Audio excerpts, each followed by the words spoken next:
司马师是一个长期以来被忽略的角色。司马师他认为夏侯家的存在会成为他们司马家未来夺权的障碍，所以就把跟他少年就结发的夏侯徽部下了杀手镇杀。在239年，他就被升为中护军。到了这个位置上之后，他马上就把自己变成一个谦恭有礼、礼贤下士的人史书记载说他选取官吏，从不徇私，这件事情就让他的声望一下就提高了29年发动了高平陵之变，在发动前一个晚上，据说司马师还是安然自若，他的弟弟司马昭已经紧张到歇斯底里。所以虽然司马昭的知名度高，但真正奠定司马家成功夺权的是司马师。大功告成之后过了几个月就被曹魏的朝廷任命为大将军的副手，魏将军，就确立了他的接班位置他的父亲对他的栽培到这里大功告成了，但是对司马师来讲，真正的考验才刚刚开始。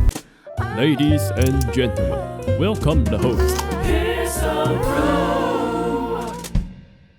欢迎收看今天的互来座谈，我是主持人历史哥李修。我们今天要继续讲历史讲堂大认识人系列最近呢，我们在谈一个事情谈这个开国君主系列，我们正在谈晋朝的开国君主但是我们都知道，晋朝呢是透过司马炎篡位而来，而他呢是历经了3代4人才完成了这个过程而今天呢，我们来讲一个过去比较少人注意到的。大家讲到晋朝建立，大部分讲司马懿，司马昭之心路人皆知而这一位呢，过去比较被低估的，或者说其实他才是本来的正主这个人叫什么呢？就是司马昭的哥哥，也是司马懿的长子司马师司马师呢，在历史上可以说是相对比较没有气但是他事实上他在司马懿夺权之后呢，他成功的把司马懿的势力给继承了下来。我们要知道，上一讲提到司马懿夺权之后没多久，人就过世了所留下来的一个问题是，他的儿子只是单纯的继承他的权臣之外，还是继续的推进司马懿家在往皇帝之路迈进呢？这就是我们今天要来跟大家聊的。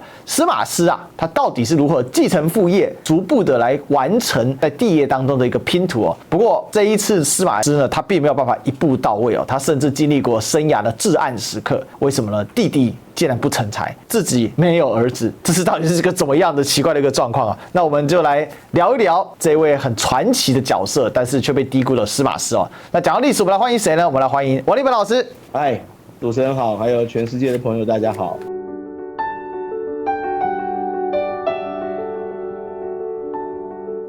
上讲的学长，我们谈到了司马懿但是司马懿在高平陵之变没多久又经历了淮南一叛呢，很快就过世大概就个2-3年时间这样子根本来不及做权力安排那这个时候司马师的角色就极为重要了那司马师到底是一个什么样的人物呢？他如何继承他的父亲呢？我觉得有一个事情我们可以开始看起从他出生开始，几乎司马懿就非常刻意的在栽培他。对，司马师的确是一个长期以来被忽略的角色，因为我们知道司马懿在很长一段时间也被曹操、曹丕还有曹睿祖孙3人。有的时候用他，有的时候打压他，对不对？所以他也是忍耐了相当长一段时间所以等到司马懿发动高平陵之变，就是我们上次说的高平陵之变结束的，其实司马懿年纪已经相当大了，所以他就已经注意，他这一代可能没有办法把想要完成的事业全部都做完，必须要培养下一代的接班人。那很清楚，在培养的人就是司马师。其实如果司马师这一代奋斗失败，那我可以跟各位讲，司马家的事业也就到这边就结束了但实际上，司马师在许多方面比他的父亲其实不遑多让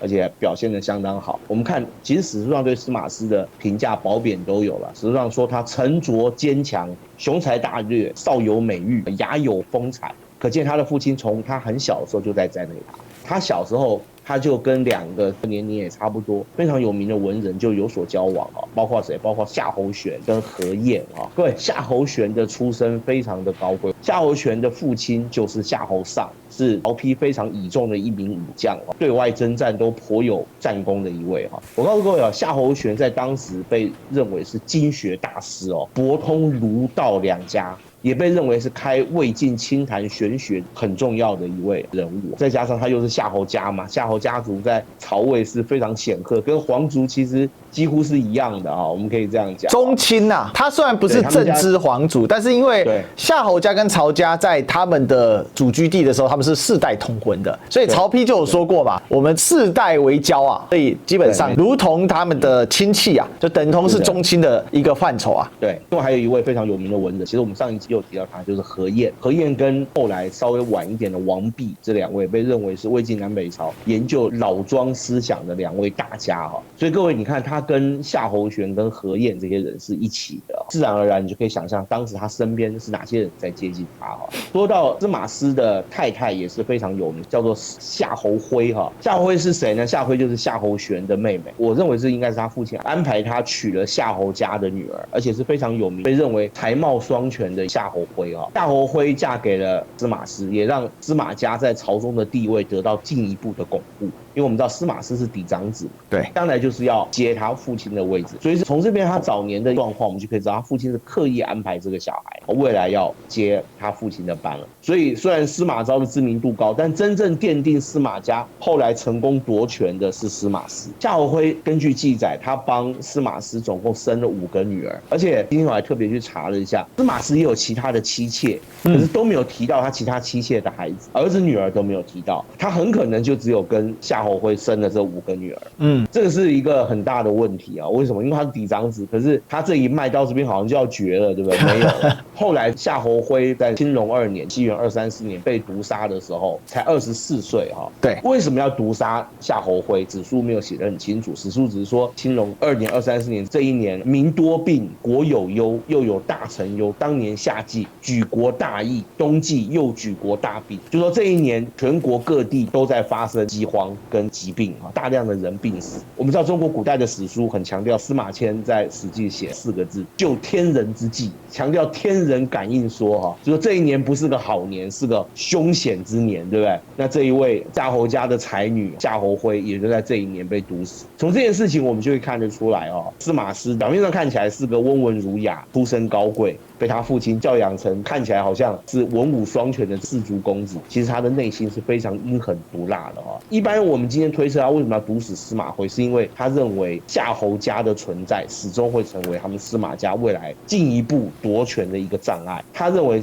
在整个夏侯家族里面，最聪明、最有头脑的是夏侯徽哈，并不是他的哥哥夏侯玄。所以他就痛下了杀手把跟他少年就结发的太太夏侯徽就这样毒死。夏侯徽毒死之后，的确我们可以看到，后来司马家进一步获权的时候，夏侯玄很轻松就被整肃掉了哈。所以我到这边我们就可以发现一件事，其实整个司马家夺权的列车到了司马师这一代又进一步向前开动，而且速度还加快了哈。但是对司马师来讲，真正的考验才刚刚开始啊，因为等到高平陵之变之后，他接下他父亲的位置，实际上就等于是接下了许多重任。是 ，OK。这里有一个历史的悬案啊，为什么我们这样讲？因为魏明帝驾崩是239年，那高平陵之变是249年啊，曹爽掌权也是239年之后。就算曹爽往回推，在魏明帝朝确实很深受到重，就算是这样好了，到底为什么234年司马师就镇杀夏侯徽？到目前为止，我觉得很难说得通啦。刚才学长所推测的，也许他认为在司马家壮大的过程中，夏侯徽是一个障碍吧，夏侯家族会是一个障碍。对，但是据闻啊，司马师跟夏侯徽的感情还是相当不错的所以这个人有一点变态性质啊。他好朋友的妹妹嘛，对，夏侯玄是跟他一起长大的，所以他们俩应该也是小时候就认识了，我们应该可以这样。所以枕边之人亦是青梅竹马，还把他镇杀，这是什么概念？很恐怖的事。对，我们大概很难理解，但是你可以从侧面去理解司马师这个人手段狠绝、阴狠毒辣，绝对不是讲假的颇有司马迁之风啊。另外，我们来讲一下，其实司马师从小受重用之外，他在官途上面你就可以看得出来，司马懿的安排是非常缜密的，学长。他最先开始从善记常侍当起啊。其实他的父亲对他是非常的培养，这毫无疑问。除了小时候我们刚刚讲重视他的教育，重视他周围的这些朋友之外大概在景初年间，就237年到239年这段时间，司马师就开始进入到政府服务。一开始是担任所谓的散记常侍简单说，表面上看起来是宫廷的见习武官，但是这个位置是非常有前途的，大部分都是由一些士族子弟才会一开始就进入到这个位置里面去然后经过几次的升迁之后，在239年他就被升为中护军，有的又称护军校尉了。这就不得了了，各位。曹魏有一些制度是延续至东东汉嘛哈，护军总共分东南西北中，有5个护军。主要就是统领中央禁军，保护整个洛阳的安全。那这5个护军当中，最重要的就是中护军，因为中护军主要就是保卫皇城，所以这个位置是非常高的哈。那他接到了中护军这个位置还算很年轻，当然就引起朝野的侧目嘛，因为很清楚他的父亲的年纪慢慢大了。我们知道司马懿有一段时间还装病嘛，那他的儿子接到这个位置，等于一定程度上他变成司马家比较重要的一个哈。到了这个位置上之后，他马上就把自己变成一个谦恭有礼、礼贤下士的人啊。司马师这个人很会做广告。根据史书记载说，他选取官吏，从不徇私，从来不会说非要用自己的私人不可哈。他只看这个人的才能跟在军中的表现。简单讲，他唯才是用这件事情，就让他的声望一下就提高了哈。大家很多军人就愿意拥护他哈。我们知道有许多当时在曹魏军队里面中基层的这些军官或士兵，他们本身出身并不好。那他这样做的结果，就是在收买军心，让中护军这一支部队以及其他的曹魏的军队能够延续对他父亲的效忠到他身上啊。后来到了247年的时候，他的母亲啊张春华去世了哈。去世之后，司马师二话不说，立刻回家守丧3年。各位，这是一个很重要的政治动作，就代表一件事，他愿意遵守礼法。我们知道，从汉朝，尤其汉武帝之后，中国是以经学取士嘛，对不对？那世家大族又以经学传家自居哈。但是你不能只说说而已啊。孔孟都强调要服3年之丧，否则与禽兽无异嘛，对不对？那司马师当时前途一片大好，而且大家都看好他，二话不说就守丧3年。这件事情也让他得到了很多的赞誉，认为说，他不但宽宏大量、大公无私，而且他对母亲非常的孝顺，完全符合儒家的道德要求哈。等到3年守丧结束之后，就在29年这一年，他刚刚守丧完没有多久，我们知道29年就发动了所谓的高平陵之变。我们上次已经讲过，其实我们看整个高平陵之变，当然策划人是他的父亲司马懿没错，可是我们不要忘记，司马懿这时候已经70多岁了。他的精力体力可能大不如前。其实我们看整个禁书里面的记载，真正在高平陵之变当中扮演关键性角色的是司马师，因为率领所谓3件只是攻入皇城之内的就是他。而且我们刚刚已经讲过，他在禁军里面很得到爱戴嘛，所以他攻入皇宫之后，禁军几乎是没有抵抗，让他非常轻松就占领了整个皇宫。我告诉各位，在发动前一个晚上啊，据说司马师还是跟平常一样安然自若，吃完晚饭时间到了就睡觉。他的弟弟司马昭自从知道他的父亲跟他哥哥要发动这件事之后，已经好几天吃不下睡不着，尤其是前一天晚上，对，前一天晚上已经有点紧张到歇斯底里这样了哈。从这件事就看得出来，虽然2兄弟年龄没有差很多，但实际上司马师比他的弟弟司马昭在这种办大事的时候，毅力跟能耐也是差很多的。我们知道高平陵之变很成功的，后来就诛杀了曹爽，对，整个司马家基本上就掌握了中央政府。大功告成之后，司马懿就叫曹魏的皇帝封司马师为长平乡侯，他就正式有爵位了。各位，10亿千户。又过了几个月他就被曹魏的朝廷任命为魏将军。对，魏将军就是大将军的副手，就确立了他的接班的位置从这边可以看得出来，他的父亲对他的栽培到这里基本上已经差不多大功告成了，底下就是看他自己的表现了，对不对？是，我想这里面有一个关键就是关键执行者。司马师其实是真正在运筹帷幄这一件事情因为司马懿当时受到曹爽非常严厉的监视所以司马师这个行动就非常重要。你看司马昭也参与在其中，可是司马师只会落地，司马昭吓到睡不着觉这是一个很大的一个差异。你看第二天所有史书记载都是司马师的戏，司马昭不见了。我看他在这几天睡不着觉，已经没有办法做什么事，紧张过度了他的弟弟。是，事实上高平陵之变之后呢，司马家还有一个巨大的挑战。上一讲我们有讲到，司马懿生涯最后末期有一个巨大的叛乱，什么呢？叫做淮南第一叛，又叫做寿春第一叛。为什么？因为当时淮南地区的军政中心就是寿春寿春这里呢，当时的镇守者是太原王氏的王陵享有非常高的声望，也是一代老将也是军功极高。希望淮南第一叛251年爆发，在司马懿生涯的最后末期到底为什么会发生这个事情呢？爆发完没多久，司马懿就下课了。很快朝野发生如此巨变，皇族一大半都被杀掉了。曹爽在朝中的地位大家都晓得，结果就被司马家的父子3人用这样的方法就把他给诛除掉了。不讲武德嘛。自古以来有一句话叫义不伐丧，就是别人家办丧事、办祭祀的时候，你不能有政治动作。就司马家竟然趁人家去扫墓的时候，搞了曹品临之变哈，真的就像学弟说的不讲武德哈。为什么曹爽没有防备？我相信这也是原因之一。认为说你司马家这怎么讲也是有头有脸的士族，你应该不会这样干。结果他竟然就这样干了，对，而且最后真的把该杀的都杀光了，所以就让其他的许多老臣就会觉得非常的不安，不知道你司马家下一步要株连谁哈。其中一个代表性人物就是当时的征东将军、都督扬州诸军事的王陵哈。王陵就是太原王氏出身，他的伯父哈就是大名鼎鼎的东汉的司徒王允啊。各位，王允太有名啦，美人计干掉董卓，对不对？全世界都知道他。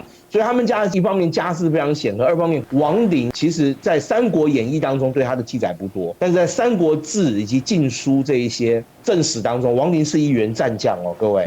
他打过很多仗哦，他早年的时候就跟着曹操在打仗，后来到曹丕跟曹睿时代都有战功，而且他对东吴的作战击溃过诸葛瑾。王陵是相当能打仗的一个人，而且最重要的是他有声望，对，他是能独当一面的将领，各位。都督扬州诸军，等于是曹魏的南方军区司令啊。这边我补充一下哈，就是说曹魏的战区哦有3块。上一讲我们在司马懿的第2讲的时候，我们有提到这个，就是最东侧的防备扬州这一块啊，相当于今天安徽、江苏这里的话，这个是所谓的东南部战区。另外一个是它的正南方的，就是荆北战区哦。那另外一个就是防备蜀国来攻的哈雍凉战区，也是司马懿早年跟诸葛亮在玩对战的区域。这一区比较特别，是因为司马家在这边没有长期生根过。对，我们前面讲到司马懿的屯田主要就是在淮南、淮北这一带，为的就是对付东吴嘛。对啊，因为这边对曹魏来讲也是非常重要的一个地区哈。其实王陵跟曹爽是有交情，而且曹爽是信任王陵的，所以才把王陵派到扬州那边去啊，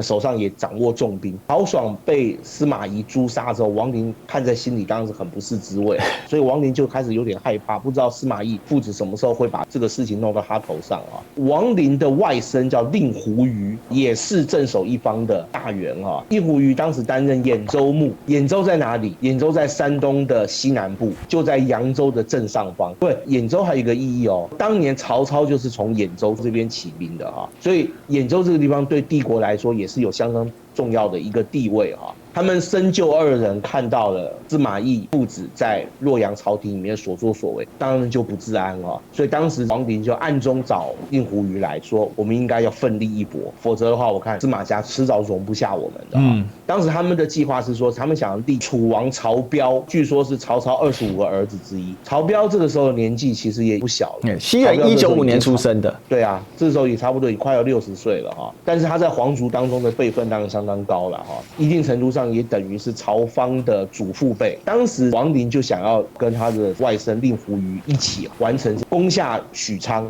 拥立曹彪即位，然后再拥立其他所有愿意继续效忠曹家的臣民，大家一起来反抗司马家哈。王陵当然是有一定程度的把握啦，因为一方面他在军中的地位也高，二方面他跟他的外甥也都是坐镇一方的大员。不过呢，这个事情却没有那么样的顺利，因为当时王陵虽然说他的行动是秘密进行，后来令狐虞派了他的一个亲信叫张氏啊去拜访曹彪啊，他跟曹彪讲说啊，希望未来能够功成大事。这件事情据说曹彪也没有拒绝，所以开始的时候这对深究还相当的开心啊，认为应该会成功的啊。不过王陵后来又派了一个部下叫劳金到洛阳去告诉王陵的儿子王广。各位，史书称王广有勇有谋，他当时就觉得这件事情可能不会成功。主要的原因是因为司马家3父子实际上已经形成气候了，而且他们拔擢人才，博得民心啊。而且最重要的是，我看父亲跟令狐虞亲近的人，大部分都是夸夸其谈之辈啊，并没有什么真正的人才在他们麾下，所以我认为如果发动的话可能会失败。据说王广是希望劝王陵跟令狐虞不要发动，但是他们并没有听啊。对，不过就在他们准备要发动的时候，令狐虞竟然得了一场重病就死掉了啊！令狐虞一死，这件事情对王陵来讲当然就是晴天霹雳啊，对不对？我们正准备要搞大事，结果你竟然死掉了哈！令狐虞死掉之后，当时令狐虞的一个幕僚叫杨康。讲到这边，各位有没有发现？照理讲，这个事情应该越少人知道越好，对不对？这时候好像一大堆人都知道了哈，一大堆人知道，只要有一个环节出问题，可能就全军覆没了。杨康当时就很紧张，因为令狐瑜死掉，他怕这个局势有变，他马上就跑到京师洛阳去告状哈。当时就向师徒高柔举报，高柔听到之后也非常紧张，马上就告诉司马懿啊。司马懿知道之后，表现非常的镇定，立刻就开始调遣部队，暗中部署，就看你王林下一步怎么样。司马懿很擅长这一招，以静制动，敌不动我不动，敌一动我就给他致命一击哈。后来在嘉平3年，251年这一年东吴的部队开始向淮南这一带集结。感觉好像要向淮南发动攻击了。对，结果这个时候王林就以扬州都督的身份告诉中央，希望中央能派遣大军调派给他。其实王林的意思就是这些大军到了他手上之后，他就倒转枪口对司马懿作战。司马懿已经知道你想要干嘛了，司马懿竟然拒绝了就说中央政府不派虎符给你。一拒绝，王林马上就知道完蛋了，司马懿可能已经知道我想要干嘛了。司马懿这个时候感觉时机已经成熟啦，他就带着他的儿子司马昭跟司马师带着大军水陆两路进发，亲自到前线进逼淮南这边当时王林是看到大势已去了不但没有派兵给我，而且他的大军都已经逼近到我这里了当时王林的住所就是淮南最大的城市寿春嘛，王林就觉得没什么好抵抗的。这时候王林年纪也大了王林就自己把双手反绑向司马懿投降了。一开始的司马懿还说要赦免他还亲自帮他把双手解开了就司马懿非常厉害。在我看司马懿这一招是想要问王林还有没有其他的同党，我不知道，给你招出来不过据说王林只是跟司马懿讲了一些话，他说只有我有罪，不要牵连到别人。后来司马懿就说哎呀，既然你非常有担当那我只好对不起你了，我宁愿对不起你，也不能对不起部下。我先跟各位讲，王林跟司马懿也是多年的同事，他们俩也非常的熟悉结果当场就下令将王林收押到洛阳之后就将王林他们家族跟令狐瑜家族屠灭3族。楚王曹彪也接到命令自杀了曹彪所有的家属都远放到平原郡去所谓的淮南一叛就在这边结束。淮南一叛没有发生真正的战斗，应该说是一个流产的政变可以这样讲。这个事情透露了一件事当时曹魏当中不服司马家父子的潜在势力还很多这也表示司马家的奋斗历程恐怕才刚开始。淮南一叛结束之后没有多久，司马懿就病重就死掉。我先这边跟各位讲晋书是25史当中最喜欢讲怪力乱神的一本书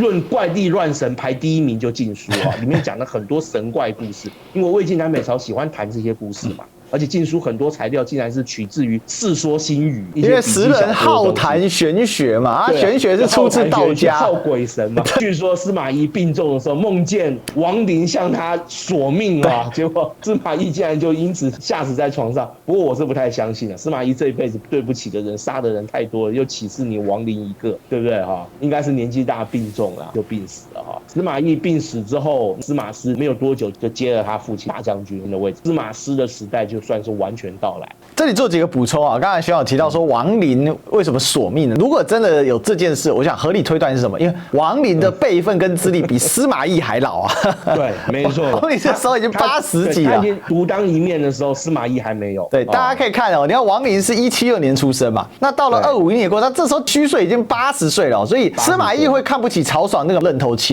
但是呢，对王林这种国之重臣他还是颇有压力的。不过我们也可以看到，就是说王林他本来是退一位，他想说保全他的子嗣嘛。可是司马懿向来这个人是不讲武德的他呢帮他松绑一定讲了很多好话嘛，对不对？太傅您辛苦了，德高望重对对对。那司马家向来很会演嘛，大家还记得司马懿的3弟司马孚吗？每逢重大事件必然要哭一次的司马孚对对对对。所以你看，一个当坏人，一个当好人，这对兄弟就这样演了一辈子也是蛮厉害的。这里有一个细节，我觉得可以拉满，就是说，对于司马懿来讲，因为他当时年纪真的是大了啦，那高平陵之变之后，他才真正完全掌控朝政嘛。事实上，整个情势也不稳。司马懿带着司马师随时要接班。甚至连司马师的养子司马攸都带着。司马攸是谁呢？司马攸是司马昭的2儿子，但当时过继给司马师因为司马师一直没有儿子了，所以等于说没有继承者。另外，我觉得也是帮司马师刷功绩啦。对，没错。那司马师当时是跟着父亲司马懿从洛阳首都出发，司马昭呢，则是呢到许昌先集结，然后才加入大军行动所以你还是可以看出这班梯队是非常明确的啦。当然，司马师的日子来了继位大将军军。问题是，仅凭定一个未成功之叛乱，有办法征服天下吗？这是个好问题哦。80岁的老先生，对嘛，因为高平陵之变也不过3年而已嘛。那这3年根本不够司马懿做权力接班部署，够他把家族事情安排可以，但是整个朝中依然是民情汹汹啊。这一点是非常重要。所以我想这个时候司马师心里当然是有谱啊。另外，司马家自己的接班梯队也要浮现了。虽然司马懿活到了60几岁，但是问题是司马师这个时候年纪也不小啦。司马懿是2008年出生的，各位，他爸爸251年过世啊，到他接棒的时候年纪也40几了他也要考虑到接班问题啊。司马家都是大器晚成，对都是很晚才接位置。一个问题就是说司马攸年纪太小，司马攸是246年才出生，因为司马师一直到很晚年，他还确定说惨了，我就是生不出儿子，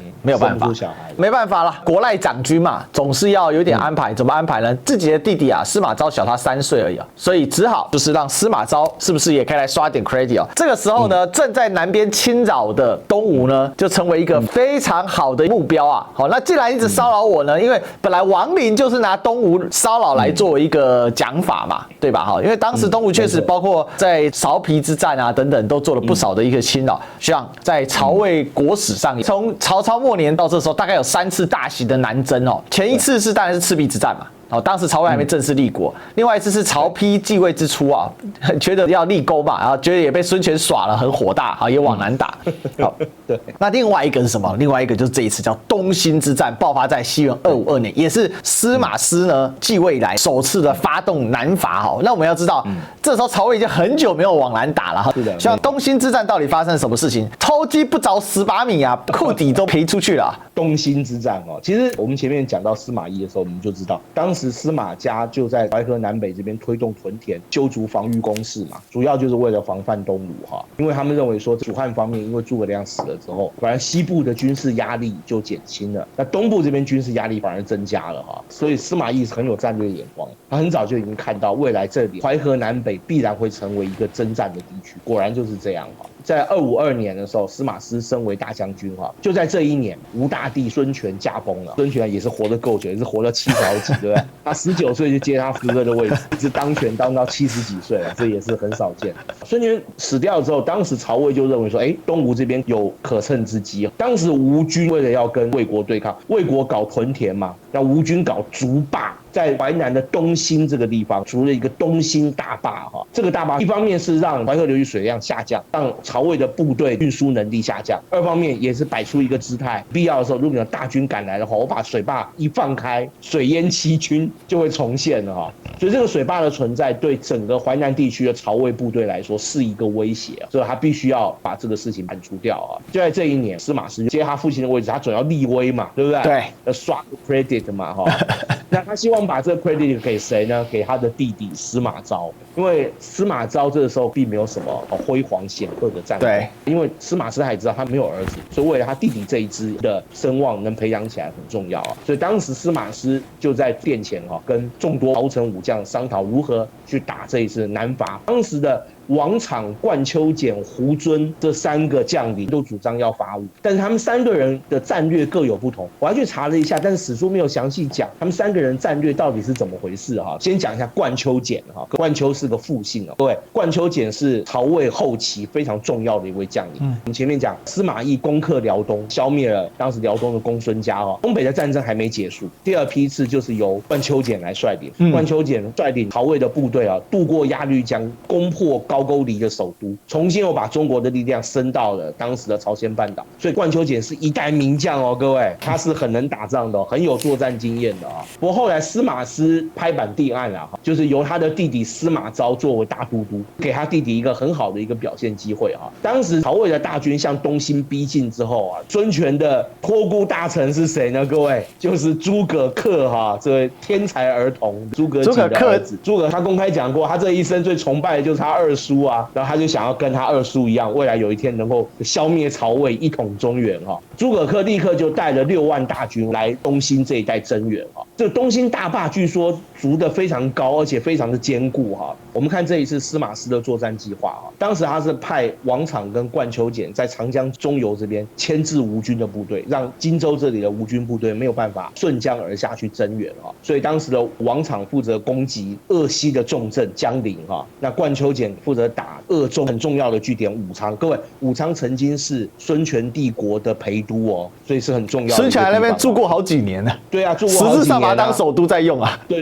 可见他的战略地位很重要。另外他叫他的弟弟司马昭担任重头戏啊，有当时的另外一位曹魏很重要的一位将领诸葛诞。对，诸葛诞也是琅琊诸葛氏，他跟诸葛恪、诸葛瑾、诸葛亮是同一个曾祖父，所以算起来是同一个家族的人。我们知道后来因为东汉末年天下大乱嘛，有很多北方的士族往南方走，诸葛瑾跟诸葛亮这一支就逃到了荆州嘛，在南方发展。那留在山东这一支的代表人物就是诸葛诞啊。所以各位有没有发现一堆姓诸葛的打成一团，对不对？不过我们从另外一个角度看，就表示诸葛氏这个时候也是当时中国很重要的一个氏族，非常优秀。对，在魏、蜀、吴三国都担任要职啊。诸葛诞过去也是有战功的，那辅佐司马昭进攻东兴大堤的就是诸葛诞啊。不过从这里看出来，司马昭的部队指挥能力真的是不如他的哥哥。照道理讲，他们应该趁着吴军的主力还没有到东兴来增援的时候，他们就要发动猛烈的攻击，赶快把东兴大坝给拿下来。过去说他的部队在这个东兴大坝前面整理就整理了2-3天啊，等到部队整理好之后，准备要发动进攻，诸葛恪的援军已经到了。不过司马昭就下令胡遵跟诸葛诞啊，对东兴大坝发动波浪式冲锋哦，一波又一波向东兴大坝发动猛烈的攻击啊。那诸葛恪当然也不客气啊，就从大坝上面居高临下，史书记载飞石如簧，箭如雨下哈。曹魏的部队为了进攻东兴大坝，死伤惨重啊。最后没有办法，打了大概1个多月打不下来，只好撤退。从撤退这件事就可以看出，司马昭实在是不太会打仗。各位，撤退是很危险的事情啊。对。因为你撤退一定要摆有力的后卫在后面，要保护你的部队，否则的话，你要是没有人好好断后的话，你可能会全军覆没。他竟然没有好好安排断后这件事啊！诸葛恪的部队就从后面追击曹军啊，又把司马昭打了一个大败啊！据说他整个后卫的部队全军覆没，输得非常惨。根据我们今天看到《三国志》里面无数的记载，说吴军缴获魏国的军资器械堆积如山，军资就是军事资料啊。诸葛恪打了一场大胜仗啊！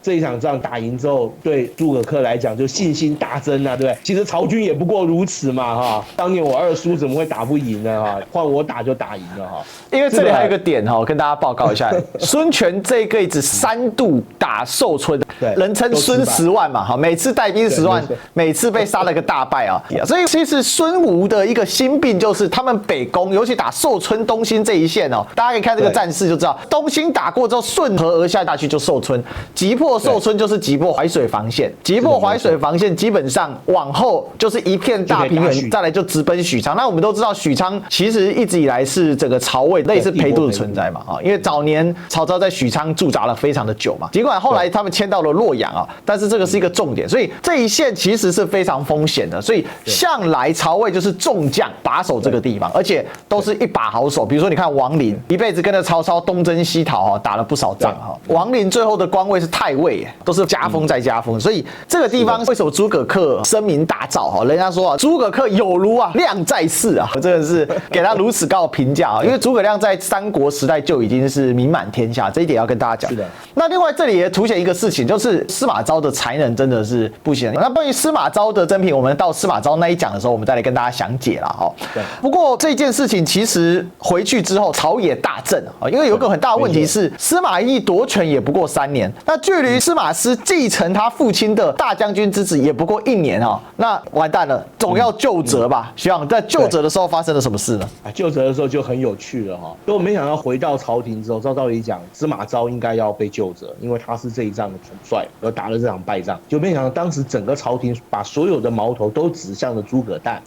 简单说，大家都没有人敢对司马家兄弟有所指责，可见他们有多可怕啊！杀曹爽3族，诛王陵3族，真的是已经让人心已经被震慑到了哈，没有人敢说他们了。不过我告诉各位，司马师还算是头脑清醒啊，当然他知道不能再杀了，要施恩于大众了啊。所以司马师他不只是军事才能是有的，而且他的政治才能上面是不在他父亲之下的啊。他马上就帮诸葛诞讲话啊，他说我不听公休以至于此啊，此我过也，诸将何罪？什么意思啊？就是说今天这个事情都是因为我不听诸葛诞的话，才会变成今天吃的这场败仗啊。我们刚刚前面讲很多将领为了打这一次东兴之前，大家都有不同的意见，所以他说是因为我的错，我的问题哈，决策失误在我。对，整个作战计划是我定的，所以我负全责啊。那司马昭因为是都督嘛，所以他还是要受一些惩罚，就是削去了他的爵位啊。那其他所有的武将啊，包括我们刚刚讲像什么冠丘俭啊、诸葛诞啊、胡遵啊等等这些，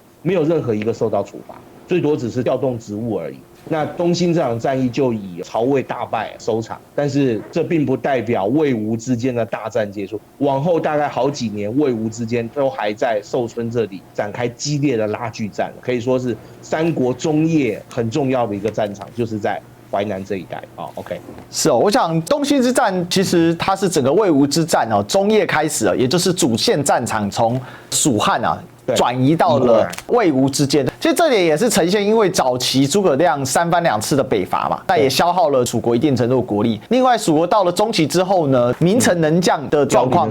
就逐步在凋零嘛，这也是一个问题啊，走向的比较保守的。反而是吴国这边哦，开始进入另外一番的第二代、第三代慢相继继位啊，都是跃跃欲试的一个状况啊。那这个故事后面呢，很快隔年又爆发一场更大规模的战争啊。那到底发生什么事情呢？司马师如何逆转他这个生涯的低潮呢？还有司马昭呢，为什么最终可以继位呢？他们需要一场胜利啊，对哈，否则这对兄弟现在被人家看扁吧，靠着威势老爸。其实这同一个故事啊，如果你没有建功立业，你不就是下一个曹爽而已吗？是啊，对啊，曹爽靠的是谁上位？靠的是他老爸叫曹真啊。那司马师、司马昭兄弟靠谁上位？因为我老爸叫司马懿啊，那迟早要败嘛。好，所以对司马师来讲，他很清楚知道政治上是需要功业，要政服人心，这个叫权柄跟功业是要并重的哈。你不可只有杀戮而没有建功，哦，这一点很重要啊。就是说我们说的威吓并济嘛，哦，这两种都要有哦。当然，我们讲到这里，我们大概可以看得出司马师这个人的性格跟他的这个处事的手腕啊。作为司马师来讲啊，第一个哦，其实具体呈现就是司马家到这个时候真的是权势顶天啊。对，朝中没有太多人敢反对他，但是可以看得出地方不是很稳定。这也酿成后面呢，接下来还会有寿春2叛3叛哦，军心浮动，非常浮动啊。再来呢，第二个啊，确实司马师相对于他爸爸来说，他的声望不够啊，不如其父。但是他本人确实他在手腕作战方面还是有一定的程度啊，尤其是政治手腕上啊。那另外呢，确实在东兴之战的时候走到生涯的低点啊，到底做曹爽还是要做一个成功夺权的大臣，这是另外一回事啊。那还有就是说，我们讲到这个司马家的接班问题确实很严重啊。司马懿太晚才成为朝中一把手，当时有一个专有名词就学曹操的叫霸府嘛，因为曹操开过霸府嘛。那霸府讲白了就自立为王，只是不称王而已啦啊。对，这也是一个命运的巧合嘛，就司马师既然生不出儿子，谁想得到呢？